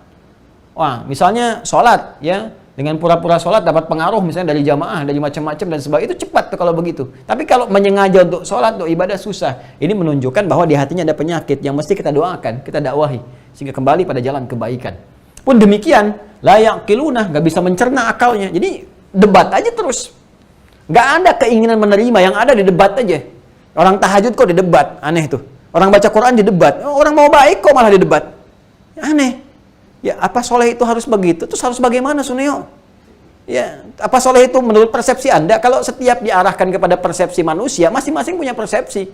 Sehingga kita harus mencari yang lebih netral, yang lebih objektif, lebih baik. Ya, dan lebih sempurna, tidak ada yang lain kecuali dari Allah Subhanahu wa taala. Menurut Anda misalnya biru menyenangkan, menurut saya putih bagus. Menurut yang lain merah itu yang bagus, menurut yang lain kuning yang ideal. Semua punya persepsi. Ya, sehingga menjadi relatif, sepanjang diserahkan pada manusia jadi relatif. Maka kita harus mencari yang pasti. Yang pasti itu yang pasti menciptakan Tuhan, yang menciptakan kita. Yang pasti menciptakan kita yaitu Allah Subhanahu wa taala. Ya, kembalikan semua kepada Allah. Makanya ketika kita berhukum kembali kepada hukum Allah Subhanahu wa taala, sifatnya pasti, relativitas itu akan hilang. Ya. Nah, karena itu teman-teman sekalian, kalau Anda menemukan orang-orang sering mendebat yang sudah pasti, orang sholat kok didebat, baca Quran kok didebat, dikit-dikit misalnya diungkit, dikit-dikit disoal, padahal dia mau ibadah, mau jadi baik gitu kan, mau merubah dirinya, ini menandakan ada penyakit di hati yang dimaksudkan, dan kita pun doakan supaya penyakit ini hilang. Kita doakan, bantu dengan doa yang tidak dia ketahui, dakwahi, ajak kepada kebaikan, sampai peluang-peluang terakhir yang bisa kita kerjakan untuk mereka. Ini poinnya. Nah, jadi ini yang paling menarik teman-teman sekalian. Nah, di ujungnya kemudian tadi disampaikan la yasma'unal huda, sulit mendapatkan petunjuk-petunjuk kebaikan, wala yubsiruna, dan sulit menatap kebaikan-kebaikan, kemudian wala yaqiluna, dan tidak bisa dicerna oleh pencernaan akal pikiran mereka karena tadi keadaan hatinya sedang bermasalah. Nah, jika ini terjadi terus-menerus dan tidak ada keinginan untuk merubah diri, ya, apalagi tidak mendapat transparan doa misalnya kan. Hati-hati nih teman-teman sekalian. Nah, maka kita mesti bersikap bijak. Saya kepada siapapun kita mencoba untuk berprasangka baik, kita doakan. Kita doakan, even itu kepada orang-orang yang terjangkit virus nifak, pada munafik, karena sepanjang mereka hidup pasti masih punya peluang untuk kembali. Jadi jangan balas keburukan dengan keburukan lagi, kita balas dengan kebaikan. Kecuali aspek-aspek kezaliman yang memang menuntut hukum. Kita maafkan keadaannya, tapi tetap kemudian proses hukumnya. Jika memang itu menuntut kepada perugian hak-hak tertentu. Koruptor misalnya nggak cukup dimaafkan aja, dihukum juga, dimaafkan, bisa dimaafkan. Dengan cara apa? Mengembalikan yang dikorupsi, kemudian menjalani hukuman. Kalau cuma dimaafkan, semua orang akan mencuri, semua akan korupsi. Gampang kok tinggal dimaafin doang gitu kan. Nah, itu yang kadang-kadang harus kita tegas dalam kondisi-kondisi demikian. Nah, jika ini terjadi, tidak mendapatkan arah-arah perubahan, tidak ada ikhtiar untuk berubah, untuk tobat, atau bahkan tidak mendapatkan bantuan-bantuan doa, gitu kan, karena saking buruknya keadaannya, maka fahum la yarji'un. Maka mereka itu sulit punya potensi untuk kembali. Apa kembali yang dimaksudkan di sini? Qala Ibnu Abbasin radhiyallahu taala anhuma, menurut Ibnu Abbas semoga Allah meridai kepada beliau dan kedua orang tuanya, ay la yarji'una ila huda. Mereka sulit untuk kembali kepada jalan-jalan kebaikan. Ya, Mohon izin teman-teman sekalian, ini peringatan yang sangat keras sekali. Peringatan yang sangat keras. Jadi, kalau ada orang terkontaminasi dengan nifak dan terjangkit dengan sebab-sebabnya, itu untuk balik susah. Saya mau ambil contoh begini. Tadi kan disebutkan ya, teman-teman sekalian, mereka bisu, mereka tuli, mereka buta. Ini kata kiasan kan? Ya, buta, nggak bisa melihat orang-orang ibadah, nggak ada sentuhan. Tuli, nggak bisa dengar petunjuk-petunjuk kebaikan, adzan dan sebagainya. Suara Quran itu puncaknya mereka anti dan seterusnya. Bisu, nggak bisa bicara. Bicara di sini teman-teman sekalian bisa dalam arti begini. Boleh jadi dalam kondisi orang-orang kena penyakit nifak ini, dia muslim, dia Islam dan sebagainya. Cuman karena pengaruh di sekitarnya, lingkungan-lingkungan tertentu membuat dia kemudian menukarkan, ya. Ulaika alladzina ishtaraw ad-dhalalata bil huda. Masih ingat di ayat 16 itu? Mereka tega menukarkan, teman-teman sekalian, mohon maaf, berjual beli, menukarkan hidayah yang telah Allah berikan pada mereka dengan materi-materi dunia semata. Fama rabihat tijaratuhum, maka perniagaan mereka tidak akan melahirkan keuntungan. Ya, coba buka kembali tayangan yang telah saya sampaikan di setidaknya 2 pekan yang sebelumnya. Ya, 2 pekan yang sebelumnya. Teman-teman bisa cek di situ. Bagaimana Al-Quran memberikan kiasan yang sangat indah. Kadang-kadang ada orang rela menjual agamanya, berniaga untuk menjual kebenaran agamanya demi keuntungan-keuntungan dunia yang sedikit dalam tanda petik. Ya, kenapa saya sebut dalam tanda petik? Karena nggak ada yang untung dengan maksiat itu, semuanya rugi. Ya, semuanya rugi. Nah, ada orang tega menjual hidayahnya dengan materi-materi dunia. Nah, karena dia sudah masuk dunianya tuh. Ada yang disuap misalnya, dikasih kedudukan, dikasih harta benda, dikasih macam-macam. Nanti disuruh bicara tuh. Semua agama sama, menuju pada Tuhan yang sama, caranya beda-beda. Disuruh menyoal orang-orang Islam, disuruh menyoal hal-hal yang sudah baku dalam Islam tuh jadi nggak dibuka lagi. Zina udah tahu dosa besar. Ya, bahkan dibuka di kitab kepercayaan agama lain pun dikatakan dosa besar. Apalagi dalam Islam dosa besar tiba-tiba muncul. Ya, datang tiba-tiba. Ya, bikin tulisan ilmiah mengatakan zina itu diperbolehkan. Dalilnya ini dari mana, Joni? Ya. Nah, ini yang berbahaya teman-teman sekalian. Jadi, hal-hal semacam ini kalau sudah masuk nih, ya mohon maaf, perutnya udah diisi oleh yang haram, dikasih fasilitas, kasih macam-macam, diajak ke luar negeri, misalkan oleh kalangan tertentu difasilitasi dan sebagainya. Ini langsung kata Al-Qur'an, fahum la yarji'un. Baliknya susah lagi. Kata Ibnu Abbas radhiyallahu ta'ala anhu, kalau udah dicocoki yang seperti ini susah balik nantinya. Susah, sulit. Kenapa? Karena tertekan oleh keadaan ini. Akhirnya mau bicara yang benar, bisu, nggak bisa. Mau ngasih fatwa dari sana, awas, transferan berhenti nih. Fasilitas hilang. Ya, dari mobil mewah turun, ya, jadi mobil-mobil yang jelek atau nggak ada sama sekali, kosong semuanya. Takut, khawatir hilang dunia. Puncaknya apa? Puncaknya bergelimang dengan kompleksitas kemaksiatan di dalamnya dan tega menjual agamanya. Nah, ini harus hati-hati. Harus hati-hati. Makanya kalau ada orang aneh-aneh teman-teman sekalian yang mengatakan bicaranya aneh-aneh, menyoal agama, bikin fatwa-fatwa baru, bikin buku-buku yang bertentangan dengan yang sudah pakem, dengan dalil-dalil yang kata-katanya kayaknya bagus gitu. Karena nanti di Al-Qur'an surah Al-Baqarah ayat 204 sampai 204 sampai 207 itu disebutkan langsung oleh Al-Qur'an. Kadang-kadang mereka ini membawa misinya dengan kalimat-kalimat yang bagus. Retorika yang menarik, kalimat-kalimat yang cantik, bahkan gelar-gelarnya tinggi. Wa minan nasi may yu'jibuka qawluhu fil hayatid dunya wa yashhadullaha 'ala ma fi qalbihi wa huwa aladul khisam. Hati-hati. Dan di antara sebagian orang ketika engkau berinteraksi dengan mereka, ada orang yang begitu bicara kata-katanya manis, begitu menarik, retorikanya cantik dan sebagainya. Kadang-kadang bawa-bawa dalil, bawa-bawa nama Allah, motong-motong ayat kalau konteks kekinian, bawa ayat, bawa ini sambung-sambungkan dan sebagainya. Wa huwa aladul khisam, padahal ini musuh yang paling nyata. Ya, dia potong-potong dalil, mengatakan fitrah manusia kalau dia jadi homo, ini dalilnya ini apa? Dalil dari mana? Ya, kenapa Allah menurunkan azab pada komunitas itu? Ya, kalau kemudian diperkenankan, ini kan cara berpikir yang benar gitu. Ya, yang paling yang paling gampangnya sederhana kok. Ya, Anda aja lahir bukan dari pasangan homo, ya, bukan dari pasangan lesbi. Ya, karena itu kita doakan supaya orang-orang diuji dengan penyakit ini karena lingkungan bergaul mereka salah, kita kembalikan, kita doakan, dakwahi supaya mau tobat, mau kembali. Allah akan menerima dalam jenis-jenis kebaikan, bukan dijerumuskan lebih dalam lagi. Ini yang paling bahaya. Orang-orang yang bilang begini, dia nggak mau anak jadi homo. Ya, coba nih, kalau ada perempuan bicara begitu, mau nggak suaminya kalau dia sudah bersuami, suaminya jadi homo? Ya, atau bapaknya, atau ibunya, atau anaknya? Nggak, dia nggak akan mau. Kok bisa membuat orang terjerumus, diri sendiri nggak mau masuk ke situ? Itu munafik tuh. Itu bahaya. Dia hanya menginginkan orang lain celaka, dia sendiri menikmati kecelakaan orang lain. Itu Allahu Akbar. Ya, mohon maaf. Ya, menari di atas penderitaan orang lain ini paling berbahaya. Paling berbahaya. Fahum la yarji'un ila huda. Mereka akan sulit kembali kepada ya, petunjuk-petunjuk dan jalan-jalan yang benar, kalimat-kalimat yang baik. Jadi tadi ya mau bicara yang baik jadi susah karena udah banyak disogok, ya, banyak yang buruk yang masuk ke dalam jiwanya dan terancam dengan berbagai ancaman-ancaman. Jadi kalau mereka nggak tobat, nggak kembali pada jalan yang benar dengan cara yang bagus, maka akan bermasalah untuk mereka. Ya, kita doakan ya, kita doakan dakwahi supaya ada jalan-jalan kebaikan. Kemudian wa kadzalika qala Rabi' ibn Anas, dan pendapat ini pun ya diamini oleh Rabi' ibn Anas, ya. Kemudian waqala Sudai bisanadi, ya, berkata Imam Sudai rahimahullah dengan sanad beliau, ya, summun bukmun umyun fahum la yarji'un. Ya, adapun yang dimaksud dengan kalimat fahum la yarji'un yaitu yarji'una ilal Islam. Allahu akbar. Yarji'una ilal Islam, ini pendapat yang kedua. Maka kalau sudah mereka menjauh dari hidayah, teman-teman sekalian, sudah keluar dari hidayah, maka ini bisa menjerumuskan pada kekufuran. Ujungnya kufur. Ya, saya ambil contoh begini. Ada kufur itu ada yang mengatakan langsung misalnya keluar dari Islam dengan kata-katanya. Ada yang dengan tindakannya. Tindakan. Ya, dia tidak mengatakan keluar dari Islam tapi mengatakan misalnya zina itu boleh. Nah, sedangkan dalam Islam menghalalkan dosa yang sudah disebut besar, dianggap besar, itu dah kufur. Dah kufur. Menghalalkan kesyirikan misalnya kan, menghalalkan zina, menghalalkan pembunuhan dengan sengaja yang benar-benar diharamkan misalnya. Dah kufur. Ya, membolehkan seseorang nggak sholat, udah nggak sholat pun nggak apa-apa misalnya, yang penting berbuat baik aja, udah kufur tuh, udah kufur. Karena pembuktian beramal soleh itu, amal soleh itu mengerjakan yang baik, meninggalkan yang mungkar, mengerjakan yang ma'ruf, meninggalkan yang mungkar. Jadi sholat kerjakan, kan, puasa kerjakan, zina tinggalkan, merampok tinggalkan, bunuh tinggalkan, yang buruk-buruk tinggalkan. Jadi kalau ada orang menetapkan yang mungkar dan meninggalkan yang ma'ruf, itu sudah nggak ada iman dalam dirinya. Ya, karena pembuktian iman itu lewat amal solehnya. Jadi ketika amal soleh tidak ada, jadi terbalik, ini menandakan imannya sudah nggak ada. Nah, jadi kalau ada orang-orang demikian sampai menghalalkan perbuatan buruk dan sebagainya, dia kufur. Nah, untuk balik ke Islam susah kalau nggak benar-benar taubat. Apalagi yang sudah dekat kepada kekufuran. Ya, terlibat misalnya dengan keyakinan yang lain, masuk ke dalamnya, itu biasanya begini.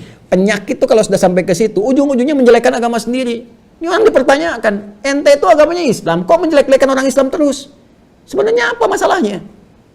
Ya, kita sudah hatam kok toleransi, menghormati, nggak ada masalah, kita nggak ganggu orang, menghormati orang lain, kita yang punya lakum dinukum waliyadin, kita yang punya la ikraha fid din, kami menghormati yang lain, menghormati ibadah, nggak pernah paksa, ya, kita dakwahkan dengan kelembutan, kalau ditanya kita menjawab, kita bertoleransi dalam kebaikan, dalam urusan dunia kita berbagi, obat berbagi, herbal berbagi, kan? Makanan kita bisa berbagi, dalam urusan agama kita masing-masing. Ya, kita mendoakan pada kebaikan, bertanya kita jawab, dakwah dengan cara yang lembut. Kok tiba-tiba ente menyoal? Masalah ente apa? Ya, Anda punya masalah apa? Anda ikut-ikutan ke tempat agama orang lain. Di tempat itu Anda menyoal orang Islam dan menjelek-jelekan orang Islam. Anda siapa sebetulnya? Ya, saya berhak marah gitu kan? Dalam kondisi seperti ini kita berhak marah. Itu menunjukkan keimanan kita. Anda siapa? Ya, Anda hati-hati gitu kan? Hati-hati dalam kondisi seperti ini. Justru itu provokator yang paling kuat. Dan itu melanggar undang-undang. Ya, karena di undang-undang kita negara menjamin kemerdekaan tiap-tiap penduduk untuk memeluk agamanya masing-masing dan beribadah menurut agama dan kepercayaannya itu dijamin oleh negara. Ini menodai agama, datang ke tempat orang lain memprovokasi supaya menjelek-jelekan agamanya sendiri, ya, atau bahkan menjelekkan yang lain sehingga terkesan dalam keyakinan orang lain bahwa ini memang berbahaya, ini Islam yang salah. Ya, ini mengajarkan Islam yang salah padahal Islam dari dulu nggak terpecah-pecah. Nggak ada aliran-aliran dalam Islam. Islam liberal tuh nggak ada. Islam plural nggak ada. Islam ya Islam. Ya, jadi ada orang yang berusaha memecah seakan-akan dalam Islam banyak aliran sehingga yang ini jangan diikuti, ini diikuti, tidak. Ya, sudah jelas Islam itu sudah satu kesatuan, ini yang baik. Kalau ada yang jelek berarti di luar Islam. Ya, gampang aja caranya. Ada orang nyakiti orang lain, misalnya kan, oh ini ada aliran ISIS nih, tembak bom orang. Udah jelas itu bukan Islam, selesai. Dia cuma bawa nama Islam. Ya kan? Selesai. Maka tinggalkan yang demikian itu. Islam itu punya aturan, punya syariat, punya koridor. Maaf, dalam konteks ini saya tegas. Kalau udah menyangkut akidah, saya tegas. Saya nggak peduli dengan resiko-resiko dunia, karena persoalannya ini menyangkut tentang martabat kita di hadapan Allah. Jadi kan ketika kita kembali kepada Allah, ini penentuan. Di akidah itu penentuan. Ya, ada orang sholat misalnya sampai puluhan rakaat, sholat sunnahnya, sholat fardunya sempurna, khusyuk, tapi dia ingkar kepada Allah, ya tetap aja nggak ada gunanya. Ya, maka tauhid itu penting. Tauhid itu penting karena ini yang menentukan benar tidaknya amalan seseorang. Maka hati-hati teman-teman sekalian kalau udah terjebak pada kondisi-kondisi seperti itu. Makanya saya nasihatkan ya, termasuk ada adik-adikku yang ada di kampus-kampus tuh. Kalau ada paham-paham gak benar, gak usah ikutan lah. Ngapain Anda jauh-jauh masuk ke kampus, biaya keluar, orang tua Anda susah-susah. Bahkan Anda sekolah ke sekolah Islam, tiba-tiba keluar jauh dari Islam. Anda mau sekolah apaan di situ? masuk sekolah Islam, fakultas Islam, belajar hukum Islam. Kok di situ menjelek-jelekan Islam? Anda mau ngapain ke situ? Ya buang-buang uang, kasihan orang tua, kerja keras luar biasa, ayahnya kemudian keluar keringat, ibunya doa siang malam, kelakuan seperti itu. Makanya kalau ada seminar-seminar yang jelek, ya, yang nggak benar, udah nggak usah diikutin. Kalau ada dosen yang bermasalah di kampus itu, mahasiswanya minta semua, ke rektoratnya, ke dekanatnya, sampaikan, usulkan, jangan ini yang ngajar. Ya cari ustadz lain, cari guru lain. Apa enggak ada se-Indonesia guru-guru yang baik, dosen-dosen yang benar? Masa di kampus Islam ada orang yang melek-lekan Islam itu sendiri? Ya bukan masalah metodologi. Kita punya metodologi itu mudah kita temukan. Tapi kalau ajaran yang disampaikan salah, walaupun metodologinya benar, ini yang bahaya. Ya, kadang-kadang ada orang membawa metodologi untuk menyampaikan cara yang salah. Nah, ini yang paling luar biasa bahayanya. Hati-hati teman-teman. Saya tajam dalam masalah ini karena ini menentukan masa depan kita ke depan. Ya, baik. Nggak apa-apa kalau mau diskusi dengan saya silakan. Orang-orang liberal, orang-orang plural dan sebagainya, ya saya terbuka gitu kan. Nah, cuma ketika Anda membahayakan, saya pun tidak akan tinggal diam gitu kan. Baik, bismillah. Wa qala Qatadah, dan berkata Imam Qatadah ya rahimahullah, fahum la yarji'un, yang dimaksud dengan fahum la yarji'un ay la yatubuna wa lahum yadhkurun. Nah, ini pemahaman yang ketiga. Jadi yang pertama la yasma'unal huda, ya, kemudian wala yubsiruna wala yaqiluna, kemudian yang kedua adalah la yarji'una ilal Islam, ketika mereka kufur. Yang ketiga, ini yang menarik juga kata Imam Qatadah ya rahimahullah, la yatubuna wala hum yadhkurun. Mereka itu sulit untuk bertobat dan sulit untuk berzikir kembali. Jadi kalau penyakit nifak ini semakin kuat teman-teman sekalian, maka dorongan untuk ibadah semakin menurun. Jadi mau zikir itu susah. Zikir itu nanti itu gambaran aktivitasnya berupa ibadah. Di sholat itu disebut zikir. Quran surah ke-20 ayat 14. Innani anallahu la ilaha illa ana fa'budni wa aqimis sholata li dzikri. Doa disebut zikir. Quran surah ke-7 ayat 205. Wadhkur rabbaka fi nafsika tadarruan wa khifatan wa dunal jahri minal qaul. Kalimat thayyibah ini pasca sholat itu zikir. Quran surah 4 ayat 103. Fa idza qadaitumus sholata fadhkurullaha qiyaman wa qu'udan wa 'ala junubikum. Jadi berdoa itu zikir, kalimat thayyibah itu zikir, sholat itu zikir. Orang yang sudah kena virus nifak jadi munafik, zikirnya jadi susah. Makanya jangan heran kalau orang munafik itu susah sholat. Ya, sulit sholatnya. Kalaupun sholat paling sedikit, ada malas-malasnya. Quran surah keempat ayat 142. Ya, hati-hati tuh. Innal munafiqina yukhadi'una Allah wa huwa khadi'uhum wa idza qamu ila sholati qamu kusala. Yura'una an-nasa wa la yadhkuruna Allah illa qalila. Ya ria aja. Dalam rangka ria baru mereka sholat. Ya, beria-fora gitu kan. Tapi kalau sudah dalam kondisi yang normal nggak ada. Paling-paling sedikit, malas-malasan dan sebagainya. Ujung-ujungnya susah. Ini gampang orang munafik tuh ngaku Islam, menjelek-jelekan Islam, lihat aja sholatnya. Pasti itu kelihatan. Kualitas sholatnya kelihatan. Kalau paling cuma pamer doang. Dan dalam kondisi-kondisi tertentu, mau tobatnya kemudian juga tidak mudah kalau sudah terkontaminasi oleh virus yang nyata.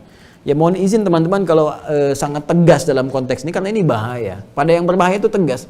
Makanya di KUHP pun pada penyakit-penyakit, tindakan-tindakan pelanggaran, kriminalitas yang tinggi itu hukumannya tegas. Silakan cek. Hukuman pembunuhan ancamannya tinggi, bahkan bisa hukuman mati. Narkoba juga begitu, kan? Tinggi. Korupsi juga begitu, gitu kan? Tinggi ancamannya. Kenapa dibuat tinggi, dibuat keras, dibuat tegas? Karena memang kadar kriminalitasnya berbahaya, membahayakan. Bisa membahayakan diri sendiri juga pada orang lain. Nifak juga begitu. Ya sudah jelas berbahaya bagi diri sendiri dan bisa memprovokasi orang terjerumus dalam keburukan juga. Bukan cuma dunia akhirat. Dunia akhirat. Karena itu pada yang demikian tidak boleh ada sedikit toleransi pun kecuali harus dengan ketegasan. Tegas itu bukan keras ya. Kalau keras itu kan tidak terukur gitu. Bisa jadi juga ekstrim dan sebagainya. Tapi tegas itu dalam konteks yang benar. Pada sesuatu yang salah dengan cara yang dibenarkan. Jadi tetap nahi mungkar pun harus dengan cara yang ma'ruf. Jangan sampai kita melakukan nahi mungkar dengan cara yang mungkar. Itu pun keliru. Ya. Jadi menjelek-jelekan sembarangan, nuduh orang itu nggak boleh juga. Nggak boleh. Makanya kita menyebut sifat-sifatnya. Ya. Kalau ada yang mengaku, ya kita betulkan dari situ. Ya kan kita tidak menuduh siapapun, kita nggak nyebut orang, nggak nyebut apapun, nggak nyebut kampus tertentu. Ya kalau ada yang ngaku, ada yang keberatan, ini tandanya di dalamnya ada, karena kita kan nggak sebut. Ya artinya apa? Kita perbaiki bareng-bareng. Ya kemudian kita luruskan dan kita doakan dalam keadaan yang baik, insya Allah. Ya, nah, demikian teman-teman sekalian ayat yang ke-18 dan kita bacakan dulu ayat 19-nya. Bismillahirrahmanirrahim. Aw kasayyibin minas samaa'i fihi dhulumatun wa ra'dun wa barq yaj'aluna asabi'ahum fi adhanihim minas sawa'iqi hadharal maut wallahu muhitun bil kafirin. Ya, atau seperti hujan yang turun dari langit yang di dalamnya kemudian tergumpal ya kegelapan dari awan yang mengandung kegelapan, wara'dun dan ada guntur, wabarkun ada kilatan cahaya, Yaj'aluna asabi'ahum, kemudian dari akibat itu mereka meletakkan telinganya, mereka meletakkan mereka meletakkan jemarinya fi adhanihim, dalam telinga mereka, maksudnya telunjuknya diletakkan di telinga mereka, minas sawa'iqi hadharal maut, karena takut mendengar gelegar-gelegar petir dan khawatir menyambar mereka menyebabkan kematian. Wallahu muhitun bil kafirin, sementara Allah maha menguasai mereka dengan segala kekuasaan Allah Subhanahu wa taala, yaitu menguasai segala tindak tanduk orang-orang yang ingkar kepadanya. Ayat ke-19. Sebelum saya bacakan secara detailnya, saya kasih gambaran secara umum dulu tentang ayat ke-19 ini. Sangat luar biasa, teman-teman. Sangat luar biasa. Al-Quran ini Masya Allah. Saya itu hampir sebagian besar hidup saya itu belajar bahasa Al-Quran. Saya mencintai Al-Quran, menghafal Al-Quran, dan ingin mendalami sampai saya memutuskan seperti para ulama dulu, para imam dulu, Imam Syafi'i itu mengaji dulu bahasa, mendalami ke suku Hudzail, belajar dulu supaya mengerti bahasa Al-Quran seperti apa. Termasuk para imam-imam yang lainnya dan sebagainya, memahami, ternyata saya paham hikmahnya. Masya Allah, begitu kita melihat bagaimana keindahannya, kita akan mengerti bagaimana hikmah-hikmah yang terkandung di dalamnya. Nah, saya mau sampaikan secara umum dulu, teman-teman sekalian. Ini gambaran di kitab-kitab lainnya. Anda bisa cek juga misalnya di banyaknya di Indonesia tafsir Jalalain misalnya kan, atau juga tafsir-tafsir yang lainnya yang kita kumpulkan. Jadi gambarannya di ayat 19 ini Allah ingin menyampaikan seperti ini. Sikap orang munafik ini. Orang-orang munafik yang kena penyakit nifak dalam jiwanya menyikapi ayat-ayat yang sampai tadi, ayat 18 tadi, begitu petunjuk datang gitu kan, yang masuk ke telinga mereka, ke pandangan mereka, sampai ke pikiran mereka, itu diilustrasikan oleh Allah, au kasayyibim minas sama, atau seperti mereka mendengar curahan-curahan hujan yang turun dari langit. Sayyib itu nama lain dari matar, matar, atau asalnya kata sayyibun itu dari kata saba yasubu sayyiban, sesuatu yang turun dari atas ke bawah. Kalau dalam konteks bahasa Arab sering dipahami dengan hujan. Makanya ada doa saat terlihat awan mulai mendung akan menurunkan hujan. Ada doa dari Nabi SAW singkat tapi padat. Allahumma sayyiban nafi'ah. Ya Allah, jadikan apapun yang menimpa kepada kami, dari hujan ini khususnya, membawa manfaat kepada kami, tidak mencelakakan kami. Ini doa penting ya. Ini juga saya sampaikan teman-teman di suasana kekinian saat ini. Kita diuji dengan banyak musibah, ada banjir, ada gempa, gunung meletus dan sebagainya. Saya mohon sekali kita punya asas di kebangsaan kita, sila pertama di Pancasila, ketuhanan yang Maha Esa.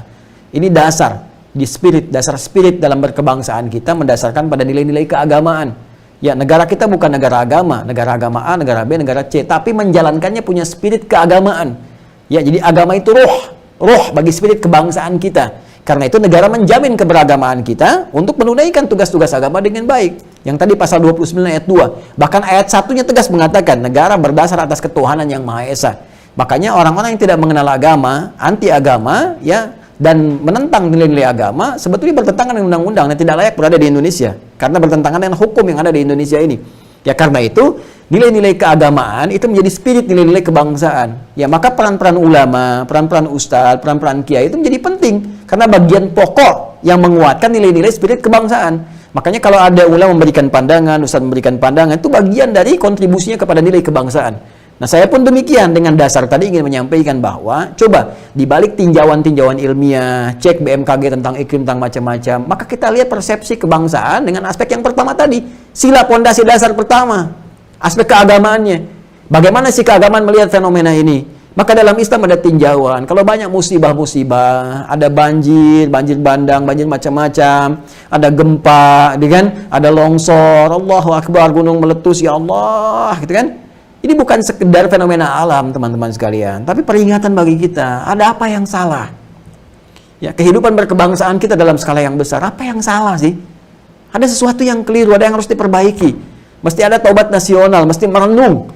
Jangan-jangan banyak kelirunya. Ada sesuatu banyak yang harus diperbaiki dalam diri kita semuanya tanpa kecuali. Jangan tuduh orang lain, jangan tuduh setiap orang. Kembalikan kepada diri kita. Bahkan dalam suasana yang sulit pun, ini orang-orang sedang sulit, dilanda pandemi, butuh bantuan, dikorupsi juga bantuannya, gitu kan? Itu kan sesuatu yang fatal. Ada banyak kemudian madarat, banyak pembegalan, banyak perampokan, banyak macam-macam. Ada yang salah. Maka kita semua harus perbaiki diri.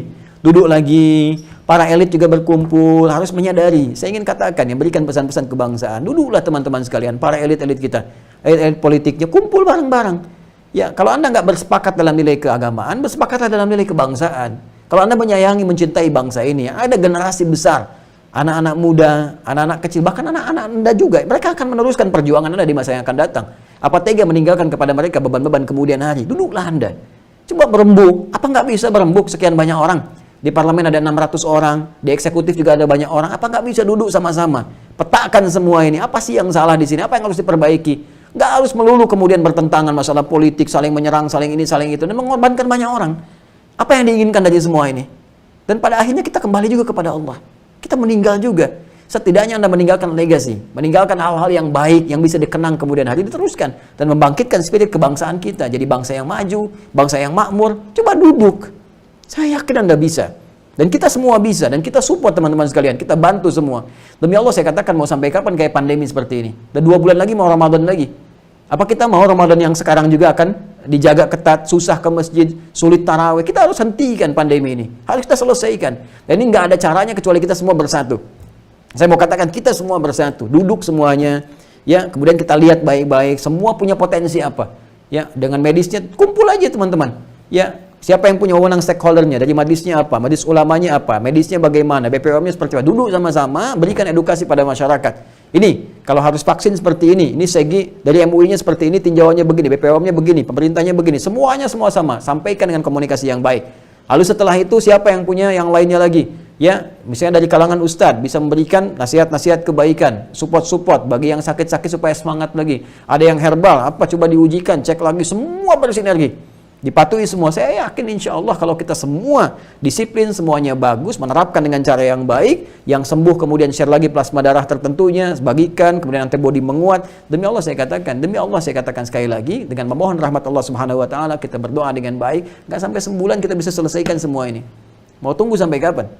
Mohon maaf saya agak melompat lebih jauh karena ini ada kalimat sayyib dan kita dapati sekarang ini alih-alih mendapatkan rahmat dari Allah kok jadi banyak persoalan. Artinya ini menunjukkan ada sesuatu yang harus kita perbaiki. Allahumma sayyiban nafi'a, di antara doa dari Nabi sallallahu alaihi wasallam yang memohon kepada Allah supaya semua yang turun dari Allah termasuk hujan jadi manfaat. Jadi bukan datang jadi banjir, datang jadi macam-macam dan sebagainya yang dirasakan kurang menyenangkan, tapi kita mohon semua bermanfaat untuk kehidupan kita. Ya au kasayyibin minas sama, atau kata Allah sifat orang munafik ini kalau diberikan nasihat-nasihat, apalagi dikasih dalil-dalil ayat Quran, tunjukkan bukti-bukti argumentasi yang kuat seperti ini saya bicara lah. Ya, maka apa yang terjadi pada mereka? Ya fihi zulumat. Mereka merasa ini kegelapan. Gelap bagi mereka itu. Ya, maka apa yang disampaikan termasuk saya yang sampaikan sekarang. Ya, misalnya saya sampaikan dalilnya, saya sampaikan dalil persatuan, dalil kebaikan di Islam, dalilnya begini. Bagi mereka, ra'dun wa barq itu seperti guntur. Ya, seperti petir yang nyambar-nyambar. Barq, kayak kilatan-kilatan. Ya, makanya ya ja'aluna asabi'ahum fi adanihim, enggak mau dengar. Ya, ini menunjukkan ada karakter-karakter yang diingatkan itu enggak mau, anti lah. Bilang apa sih ada hidayat? Dia enggak ngerti. Masalah ini, ngerti masalah itu. Ya, jadi enggak mau. Ada kondisi seperti itu. Jadi Allah ilustrasikan ayat-ayat Quran itu seperti curahan hujan yang mengandung manfaat. Asalnya mengandung manfaat.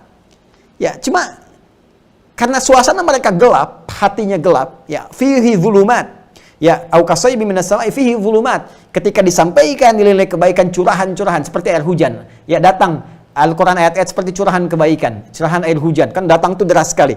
Ya, Masya Allah diberikan nasihat yang deras, doa yang deras, kebaikan yang deras. Cuman karena hati mereka gelap, fihi zulumat. Tadi yang saya katakan, zulmun jamaknya zulumat. Karena mereka gelap, hatinya gelap, pendengarannya gelap, ya, penglihatannya gelap, maka apa yang terjadi? Ya, fihi zulumatu wa ra'du wa barq. Maka terdengar seperti guntur. Kita ini bicara seperti guntur, jadi kayak kepanasan dalam dirinya. Ya, kita maksudnya mendoakan, kok mereka merasa tersindir, padahal kita nyindir juga enggak. Nyebut nama juga tidak, tapi merasa gelap, merasa panas dalam hatinya. Ini siapa nih? Ya, ini bahaya nih, ini begini nih. Ada tindakan-tindakan yang buruk. Waliyadzubillah, kita berlindung kepada Allah dari segala keburukan-keburukan. Ya kan? Wa barq, dan merasakan kilatan-kilatan, ya kan? Yaj'aluna asabi'ahum fi adhanihim, sehingga mereka enggak mau dengar sama sekali seperti orang yang menutup ya telinganya dengan jemarinya seperti ini, ya. Minas sawa'iq hadaral maut, dari sawa'iq itu seperti gemuruh gitu kan, guntur. Hadaral maut karena takutnya akan kematian. Jadi karena orang ketakutan, takut dahsyat seperti orang takut mati kena petir. Ya, jadi dengar nasihat itu kayak orang tersambar petir. Nah, itulah ilustrasi kita kekinian. Jadi kayak ada orang yang disampaikan sesuatu kayak baru kena petir, gitu kan. Takut kalau ketahuan, takut kalau misalnya hilang peluang, takut kalau proyek hilang, takut kalau macam-macam, sehingga menganggap sebagai bahaya, seakan-akan seperti takut mati. Nah ini wallahu muhitun bil kafirin, padahal kata Allah, Allah sangat maha mengetahui tentang tindakan mereka yang ingkar itu, yang keluar dari jalur kebenaran. Ya itu saking sayangnya Allah diberikan peringatan. Jadi kalau dari saya seperti saya, ustadz-ustadz kan yang lurus sifatnya ya, yang benar-benar menyampaikan, itu karena rasa sayang. Bukan karena ingin menjatuhkan atau karena ingin menjelekkan, tidak sama sekali. Ya kita berniat dari niat yang sangat bening. Ya ingin semuanya jadi baik. Saya kalau punya keinginan ingin saya sampaikan dengan setulus-tulusnya, saya pengen semuanya dibaik-baik, semua baik gitu kan. Di bangsa ini semua elemennya, birokratnya, diplomatnya, stakeholdernya, eksekutif, legislatifnya, yudikatifnya sampai ke masyarakat, semua jadi orang baik. Kita pengennya kan seperti itu. Ya, cuma kadang-kadang kebaikan yang kita sampaikan keterima berbeda karena kondisi setiap hati orang itu berbeda-beda. Seperti Al-Qur'an sampaikan tadi. Ya, bahkan kadang-kadang kita sampaikan dengan tulus, ada orang merasa terancam dengan kata-kata, padahal kata-kata ini nggak ditujukan pada siapapun. Ini menunjukkan dalam penyakitnya dalam hatinya ada penyakit, ada sesuatu yang tidak baik gitu kan, yang kita harus perbaiki. Nah, dalam kondisi itu pun kita tetap berdoa kepada Allah dengan kebaikan-kebaikan. Kita doakan menjadi baik, kita tunjukkan misalnya dengan kalimat-kalimat yang lembut, yang baik, kita arahkan kepada yang baik.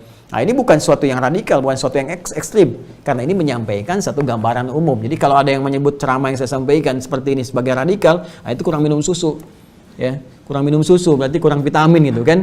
Nah, harus diperbaiki lagi gitu kan cara berpikirnya. Dan kita tetap bersikap baik dalam konteks semua itu. Ini gambaran umumnya seperti itu ya. Nah, bagaimana detailnya, penjabarannya, dan kenikmatan memahami diksi-diksi setiap lafadznya, itu nanti kita akan dalami kembali di pertemuan Aqsa yang akan datang setelah sesi diskusi. Jadi kita nanti akan pelajari detailnya. Kenapa kalimatnya menggunakan soyib bukan matar? Kan Allah bisa mengatakan begini misalnya di luar Al-Quran.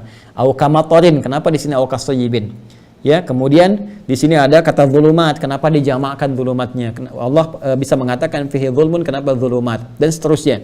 Nanti kita akan teman-teman sekalian dalami kembali di pertemuan yang akan datang setelah sesi diskusi. Jadi kita gantian ya setiap pekan.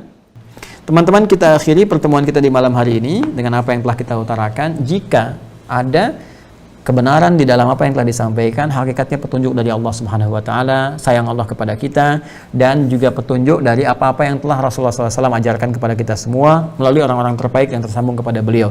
Jika ada kesalahan, itu mutlak kesalahan dari saya. Saya minta maaf sebesar-besarnya, tidak dalam maksud untuk berbuat salah demikian.